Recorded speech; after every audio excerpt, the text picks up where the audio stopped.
Hi friends, నేను doctor జ్యోతి, fertility expert, leading team 49 మాట్లాడుతున్నాను.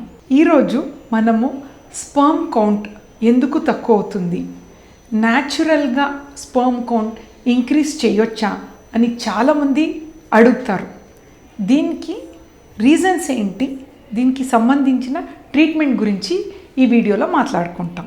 So first sperm count normal ఏంటి అని మనం అర్థం చేసుకోవాలి. WHO వరల్డ్ హెల్త్ ఆర్గనైజేషన్ ఒక 2010 స్పర్మ్ పారామీటర్స్ అది వరల్డ్ స్టాండర్డ్ కౌంట్ రిలీజ్ చేశారు. దీంట్లో మనకి నార్మల్ కౌంట్ అనేది 39 మిలియన్స్ పర్ ఇజాక్యులేషన్ అని. అది ఒక ఇజాక్యులేషన్లో 39 మిలియన్ స్పర్మ్స్ ఉండాలి. బట్ స్పర్మ్ కాన్సన్ట్రేషన్ అనేది పర్ ఎంఎల్కి అంటే 15 మిలియన్స్ ఉంటే నార్మల్ అనమాట. సో పర్ ఇజాక్యులేట్లో వాల్యూమ్ ఆఫ్ స్పర్మ్ అనేది 1.5 ml ఉండాలి అనమాట. అండ్ ఇదే కాకుండా WHO ఇది మనకు జస్ట్ కౌంట్ అని, చాలామంది కౌంట్ బాగుంటే అంతా ఓకే అని అనుకుంటారు. అదే కాదు, స్పర్మ్లో లైఫ్ ఎంత ఉందని చూడటానికి స్పర్మ్ వైటాలిటీ అని ఉంటుంది. అంటే ఎంత లైఫ్ ఉన్న స్పర్మ్స్ ఉన్నది మనం చూసుకోవాలి. అది 58% ఉండాలి. అదే కాకుండా మూమెంట్స్ ఉన్న స్పర్మ్ మొటిలిటీ అనేది 40%, అంటే 100లో 40% మూమెంట్స్ ఉంటేనే దానికి ప్రెగ్నెన్సీ వచ్చే కెపాసిటీ ఉంటాయి. అండ్ మార్ఫాలజీ, స్పర్మ్కి కూడా ఒక స్ట్రక్చర్ ఉంటుంది, హెడ్, నెక్, టెయిల్ అనేది, దానికి మార్ఫాలజీ అంటారు. అది అట్లీస్ట్ మినిమం 4% ఉండాలి. So as a fertility expert మేము ఇట్లా how we read the sperm parameter is, count మంచిగా ఉంటే నార్మల్ కౌంట్ అని చెప్తాం, తక్కువ ఉంటే ఆలిగోస్పర్మియా అని చెప్తాం. అదే స్పర్మ్లో మొటిలిటీ మంచిగా ఉంటే నార్మల్ మొటిలిటీ అంటాం, తక్కువ ఉంటే ఆస్థీనోస్పర్మియా అని చెప్తాం. మార్ఫాలజీ చూడటానికి కరెక్ట్గా ఉందనుకోండి, దెన్ నార్మల్ మార్ఫాలజీ అని చెప్తాం. ప్రాబ్లం ఉంటే టెరాటోస్పర్మియా అని చెప్తాం అనమాట. These are the ways we call it as. So ఇది ఎందుకు అంటే ఫస్ట్ ఆఫ్ ఆల్ స్పర్మ్ తక్కువ ఉన్నప్పుడు చాలామంది ఎస్పెషలీ అంత బాగుంటారు, everything will be fine, but sperm తక్కువ ఉన్నప్పుడు they are really taken aback. How come నాకెందుకు స్పర్మ్ తక్కువ అయింది, అదర్వైజ్ నా జనరల్ హెల్త్ బాగుంది కదా, నాకు ఎటువంటి అనారోగ్యాలు లేదు కదా, బట్ స్పర్మ్స్ ఎందుకు తక్కువ ఉంది అని they feel really worried and irritated in fact. So ఒక్క స్పర్మ్ టెస్ట్ చూసి నోబడీ కెన్ క్యాటగరైజ్ స్పర్మ్ తక్కువ ఉంది. సో వీల్ నెవర్ టెల్ అరే మీకు తక్కువ. Again we ask them to repeat. ఐడియల్గా మనం 1 month తర్వాత రిపీట్ చేయాలి, బట్ సర్టైన్ సిచ్యుయేషన్స్లో 1 month వెయిట్ చేయాల్సింది అవసరం లేదు. అగైన్ 1 week తర్వాత మేము రిపీట్ చేస్తాం. ఎందుకంటే ఒక్కొక్కసారి ఏమవుతుందంటే స్పర్మ్ టెస్ట్కి ఇచ్చే టైంలో ఆ వైడ్ బాటిల్లో ఇవ్వలేదనుకోండి, కొంచెం స్పిల్లేజ్ ఉంటుంది. ఈ స్పిల్లేజ్ వల్ల వచ్చే కౌంట్ ఏమవుతుందంటే తక్కువ ఉండొచ్చు. So we reconfirm again.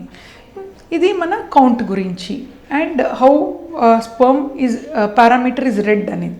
Next మనం మాట్లాడుకోవాల్సింది ఏంటంటే స్పర్మ్ తక్కువ ఉన్నప్పుడు న్యాచురల్గా అవుతుందా అని చాలా వ్యాలిడ్ క్వశ్చన్ అడుగుతారు. బట్ ఫస్ట్ ఆఫ్ ఆల్ అవుతుందా లేదా అని తెలుసుకోవటానికి మనకి రీజన్ ఏంటి, స్పర్మ్ తక్కువ అవటానికి రీజన్ ఏంటి అని తెలుసుకుంటే దాని ప్రకారం మనం ట్రీట్మెంట్ చేసుకోవచ్చు. సో యూజువలీ స్పర్మ్ కౌంట్ ఎందుకు తగ్గుతుంది, మనకి రీజన్స్ ఉంటాయి అన్నమాట. సే సపోజ్ కొందరికి first reason maybe because of excessive smoking, అంటే ఎక్కువ చైన్ స్మోకర్, ఎక్కువ స్మోక్ చేస్తూ ఉన్న వాళ్ళకి క్రమేణంగా స్పర్మ్ తగ్గుతుంది. ఇట్లాంటి వాళ్ళకి స్మోకింగ్ స్టాప్ చేయగానే వితౌట్ ఎనీ ట్రీట్మెంట్ న్యాచురల్గానే స్మోక్ స్టాప్ చేస్తే 3-4 monthsలో స్పర్మ్ కౌంట్ పెరుగుతుంది, న్యాచురల్గా ప్రెగ్నెన్సీ కూడా అయ్యే ఛాన్సెస్ ఉంటాయి. అదే చాలామంది స్మోకింగ్ చేసుకునే వాళ్ళకి స్పర్మ్ అందరికీ తగ్గాలని ఏం లేదు, సర్టెన్ పీపుల్ వాళ్ళకి ఆ రిసెప్టార్ ఇష్యూస్ ఉంటాయి. సో కొందరు అంటారు నా ఫ్రెండ్స్ ఎక్కువ స్మోక్ చేస్తాడు నాకినా, బట్ తన స్పర్మ్ పారామీటర్ నార్మల్ ఉంది. ఇక్కడ we say it as receptor. కొందరికి రిసెప్టార్ డిఫెక్ట్స్ ఉన్నప్పుడు స్మోకింగ్ ఎక్కువ అవుతే ది స్పర్మ్ క్వాలిటీ తక్కువ అవుతుంది. Second issue excessive alcohol intake. ఆల్కహాల్లో కూడా we don't tell as a fertility expert total బంద్ చేయండి అని చెప్పాము. there is permissible limit 30 to 60 ml weekly once or twice is permissible limit. ఆ లిమిట్లో ఉంటే ఆల్కహాల్ వల్ల కౌంట్ తగ్గదు. Binge drinking, excessive of drinking ఒకేసారి చేసినప్పుడు స్పర్మ్ కౌంట్ తగ్గే ఛాన్సెస్ ఉంటాయి. సో ఇది రివర్సబుల్ అనమాట, we can correct it. Third వచ్చేది ఇంకొక ఇష్యూ ఏంటంటే ఇన్ఫెక్షన్ అనేది. అంటే సెమెన్లో ఏదైనా ఇన్ఫెక్షన్ ఉంటే స్పర్మ్ ఈజ్ వెరీ సెన్సిటివ్ అనమాట. It is full of life, దాంట్లో మొటిలిటీ ఉంటుంది. సో ఇన్ఫెక్షన్ ఏదైనా సెట్ అవుతే స్పర్మ్ తక్కువ అయ్యి కొందరికి even it can become very very less, ఇంకా జీరో కూడా అవ్వచ్చు. సో ఇది ఎట్లా డిటెక్ట్ చేస్తారు అని చాలామంది అడుగుతారు. ఇన్ఫెక్షన్ ఉందా లేదా అని ఎట్లా తెలుస్తుంది అంటే, కొందరికి సిమ్టమ్స్ ఉంటాయి. సిమ్టమ్స్ లైక్ ఏమవుతుందంటే వాళ్ళకి స్పర్మ్ ఎక్కువ క్వాంటిటీ ప్రొడ్యూస్ అవ్వటం, లిక్విడ్ అయ్యి ఎక్కువ క్వాంటిటీ ప్రొడ్యూస్ అవ్వటము, కొందరికి ఇచ్చింగ్ ఇన్ ప్రైవేట్ పార్ట్, ఇట్లాంటి కొందరికి సిమ్టమ్స్ ఉంటాయి. కొందరికి సిమ్టమ్స్ ఉండదు. సిమ్టమ్స్ లేనప్పుడు మనం స్పర్మ్ పారామీటర్లో టెస్ట్లో తెలుస్తుంది ఇన్ఫెక్షన్ ఉందా అని. దీనికి సొల్యూషన్ ఏంటి? ఇది వెరీ సింపుల్. ఒక స్పర్మ్ కల్చర్ అని ఒకటి చేస్తాము. చేసిన తర్వాత ఏ మెడిసిన్ ఇస్తే ఈ స్పర్మ్ ఇన్ఫెక్షన్ తగ్గుతుంది అని మనకు తెలిసిపోతుంది. అండ్ చిన్న మెడిసిన్ జస్ట్ ఒక 20 days కోర్స్ తీసుకొని ఇన్ఫెక్షన్ మొత్తం తగ్గుతుంది. అండ్ న్యాచురల్గా కూడా స్పర్మ్ ఇంక్రీజ్ అయ్యే ఛాన్సెస్ ఉంటాయి అన్నమాట, without any much medication. So infection తగ్గంగానే 3-4 monthsలో మళ్ళీ స్పర్మ్ నార్మల్ అయిపోతుంది, వాళ్ళు న్యాచురల్గా కూడా కన్సీవ్ అవుతారు. So this is about infection. ఇంకా ఫోర్త్ ఇష్యూ కొందరికి వర్క్ అంటే ప్రొఫెషనల్. ఇప్పుడు కొందరు ప్రొఫెషన్స్లో వేడి ఎక్కువ ఉంటుంది అనమాట. అంటే సపోజ్ పెయింటర్స్, ఎస్పెషలీ ఈ పెయింటర్స్ వాళ్ళకి ఆ పెయింట్లో రిలీజ్ అయిన కెమికల్స్ వల్ల స్పర్మ్ కౌంట్ తక్కువ అయ్యే ఛాన్సెస్ ఉంటాయి. సో అది మన ప్రొఫెషన్లో ఎటువంటి అయినదని మనం దానికి చేసుకోవచ్చు అనమాట. అండ్ డ్రైవర్, ఎస్పెషల్లీ ఎక్కువ డ్రైవింగ్ చేసే వాళ్ళు డైరెక్ట్ హీట్ ఎక్స్పోజర్ ఉంటుంది టెస్టిస్లో. సో వీళ్ళకు కూడా కొన్ని హీట్ వల్ల వచ్చే ఛాన్సెస్ ఉంటాయి. ఇది ప్రొఫెషనల్గా.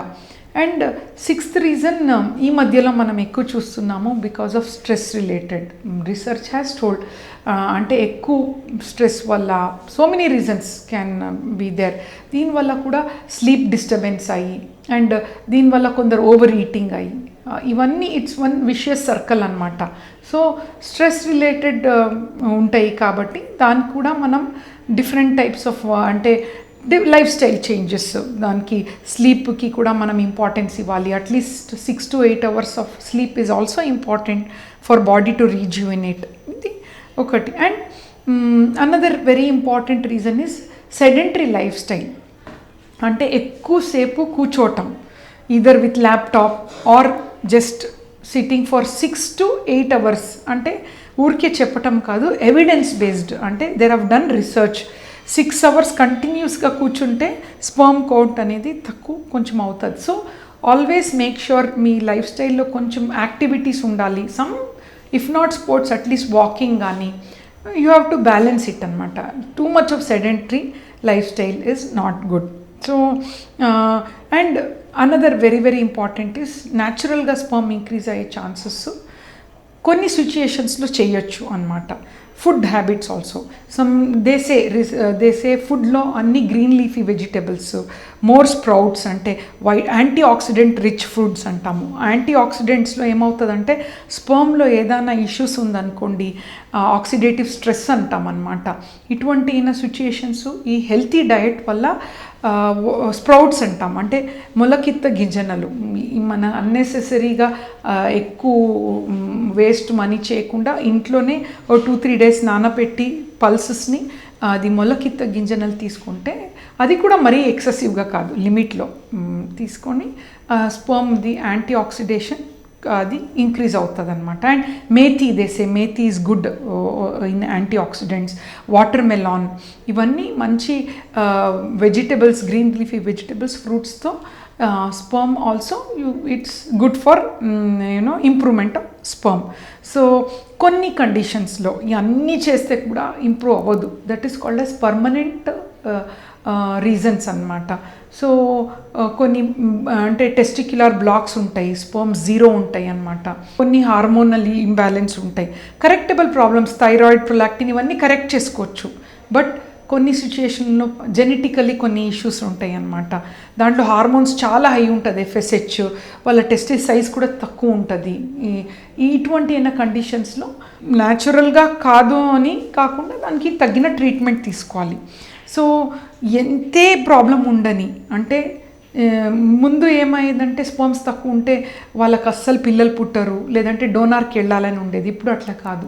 ఏ సెల్ ప్రాబ్లం ఉంటే కూడా మ్యాక్సిమం తనదే జీన్స్తో ఈవెన్ బయాప్సీ చేసి వచ్చే స్పర్మ్తో ప్రెగ్నెన్సీ వచ్చే ఛాన్సెస్ IVFలో ఉంది డెఫినెట్లీ. సో చిన్న ప్రాబ్లమ్స్కి న్యాచురల్గా అంటే ట్యాబ్లెట్స్ వల్ల ప్లాన్ చేసుకోవచ్చు. బట్ కొన్ని ఇష్యూస్కి మనం ట్రీట్మెంట్ తీసుకుంటే వాళ్ళదే జెనెటిక్గా వెళ్ళొచ్చు అనమాట.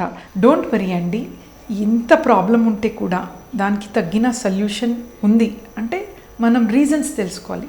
రీజన్స్ సింపుల్ ఉందనుకోండి, సింపుల్ సొల్యూషన్. రీజన్స్ కొంచెం ప్రాబ్లమాటిక్ అంటే దాన్ని కూడా మైక్రోటీజే కానీ టీజే ద్వారా స్పర్మ్ తీసి పేరెంట్హుడ్ అవ్వచ్చు. Thank you so much. మీకు సంతానలేమి సమస్య ఉందా? సంవత్సరాలు గడుస్తున్నా మీకు పిల్లలు కలగటం లేదా? భార్యాభర్తల మధ్య మానసిక మరియు శారీరక సమస్యలున్నాయా?